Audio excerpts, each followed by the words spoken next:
Hey, just wanting to bring some awareness to the information overload that we are all being bombarded with in this day and age. For anyone who uses social media, which, if you're seeing this video, you do, at least a little bit.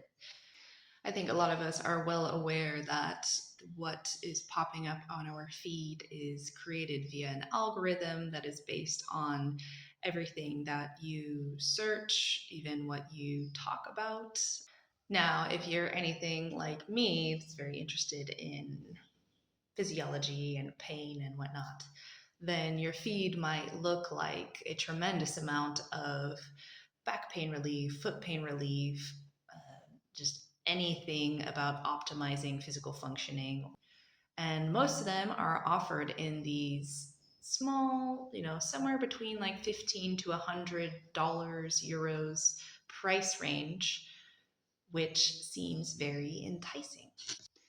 And it definitely has been. Don't get me wrong. I mean, I've bought a few of them for sure and haven't finished them, because something that I feel and also notice in people that I interact with is that component of discourse, of really playing with and generating an understanding and an ingrained wisdom through that process of back and forth with the expert or with the creator, is often not happening in those offerings. Now, this can be helpful in many ways, definitely for the creators who, through this passive income, are able to alleviate some stress and maybe open up some different opportunities in life.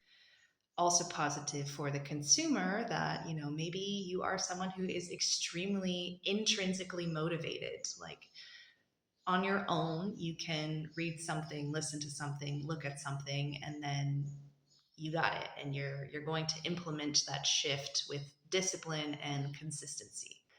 But I think for a lot of us, that is not the case, because there has not been a true relationship built with that phenomena. So we're receiving this information, but it's just not actually ever converting into wisdom. Also, perhaps if you're a very multi-interested person, then you're just consuming all the information and maybe not applying a whole lot of it, which is not your fault. You know, it's not my fault. I can only speak from my own experience. Uh, yeah. But to conclude, I think this awareness needs to be brought in about how interacting with another person, being witnessed in your process of transformation, cannot be replaced. It is invaluable. It's often very necessary to actually create lasting change, because by needing to show up in front of another person with your doubts, with your fears, with your questions, with your pain that was getting better and then now it's a little bit worse, and this whole spiral goes in your mind of like, oh, is it my fault, something I'm doing wrong, or this therapy is not working, etc., etc. When you have the other being to interact with during this process, it will calm all of those fears and doubts. Hopefully, it should serve as that backboard from which you can bounce off all your questions in order to deepen your own understanding. Ultimately, it's turning that awareness more deeply into yourself. It's not meant to be something as in like, you must do it this way and that is the only way. No, that's a red flag. If you're working with someone who treats you like that, that's not good. But if you're working alongside someone who is able to function as that mirror for you, that you can turn your gaze into yourself, tap into your sensation, tap into your own understanding of your body, of your mind, of how everything is working and coordinating, and motivate, inspire a curiosity within that, to build more of a relationship with that.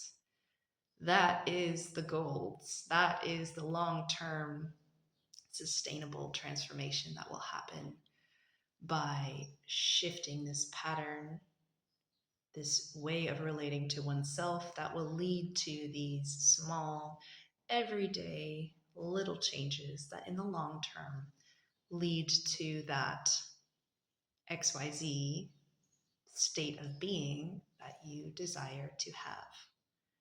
Whether that is to be alleviated of pain or to be less negative, to have less depressive episodes, to be less socially anxious, to be more comfortable during sex, to XYZ, to generate confidence in any realm of our lives does take needing to go into those discomforts curiously and inquisitively to understand them, and from there to be able to transform.